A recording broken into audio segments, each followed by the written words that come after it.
And joining us now from Amsterdam is CCTV's Richard Bestic. And Richard, we understand that there were several nationalities on the MH17 flight. Can you tell us more about that?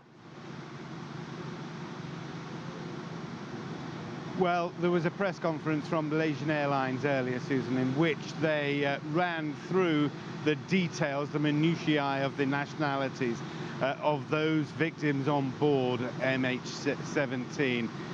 What they could do was add 16 new nationalities. They ran through them. By far, the lion's share was held by the Netherlands. The Dutch suffered casualties, or rather deaths, of 189. There were 44 Malaysians killed, 27 Australians, 12 Indonesians, 9 from the United Kingdom, 4 from Belgium, 4 from Germany, and 3 from the Philippines, 1 from Canada, and 1 from New Zealand, which inexplicably the airline company said left 4 people whose nationalities couldn't be identified. However, since then, we've learned that one of them was an American. President Barack Obama announced that he held dual citizenship and he was flying on his Dutch passport. And the government of Vietnam has also announced that the other 3 were Vietnamese nationals. We now know the nationality of all those who perished on MH17. All the family members hope, and if she was already dead, our sincere surrender to God.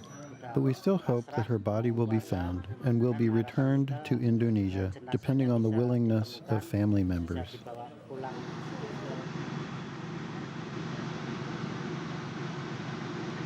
Well, we hear there from the brother of a young woman who was flying on MH17, an Indonesian. She was returning home.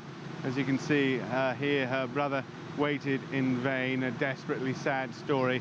It has been a day of anguish for the family and friends of all those who perished aboard MH17. All of them, of course, have their own tale to tell.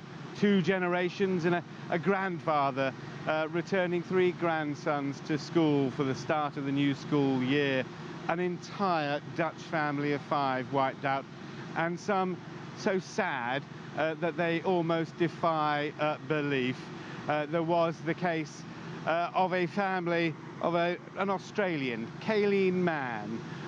She saw her brother disappear and her sister-in-law disappear in March in MH370, another Malaysian Airlines plane. You'll remember that tragedy. Well, she learned today that her stepdaughter, Suzanne, was also among those on MH17. Terrible family tragedy, separated by months, an eerie coincidence. The families are clearly in deep anguish. The airline recognizes that.